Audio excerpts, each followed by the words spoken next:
Praise the Lord, यीशु मसीह के नाम में आप सबकी सलामती हो। उम्मीद करती हूँ आप सब खैरियत से होंगे। इस वक्त मैं ऑस्ट्रिया में मौजूद हूँ। हम यहाँ इटली आए थे और इटली के जिस शहर में हम लोग रुके हैं उससे सिर्फ 2 घंटे की दूरी पर ये दूसरी कंट्री है।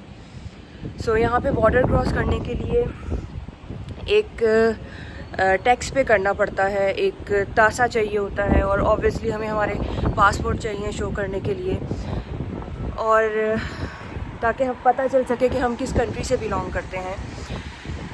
तो मेरे जहन में एक चीज़ आई कि खुदा की बादशाहत में जाने के लिए हमारी जो पहचान है वो यीशु मसीह का कबूल किया जाना कि वो हमारा शख्सी नजात दहिंदा है, उसके लहू के वसीला से हम बचाए गए हैं, उसकी कुर्बानी के वसीला से हमारे लिए अब्दियत का दरवाज़ा खुलता है। जब हम उसके नाम का इकरार करते हैं तो हम बादशाहत के ना सिर्फ हो जाते हैं बल्कि हम यीशु मसीह के साथ हम मिरास हो जाते हैं।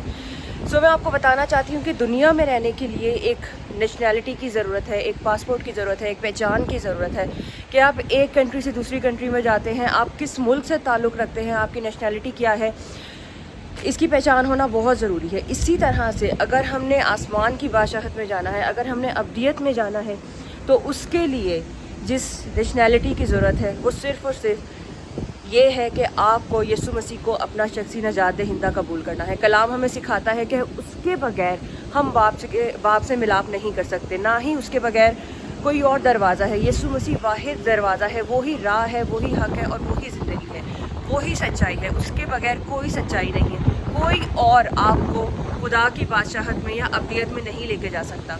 अगर आज भी मेरे ऐसे बहन भाई हैं जिन्होंने अभी भी अपनी ज़िंदगी में यीशु को नहीं लाए, जिन्होंने यीशु मसीह को अपना शख्सी नजात दहिंदा कबूल नहीं किया, तो अभी भी देर नहीं हुई। उसके नाम का इकरार करें, उसे अपनी ज़िंदगी में ले लें और अब्दियत में शामिल हो जाएं। ना सिर्फ खुदा की बादशाहत में बल्कि हम जब उसके नाम का इकरार कर लेते हैं तो उसके साथ हम मिरास हो जाते हैं। God bless you all.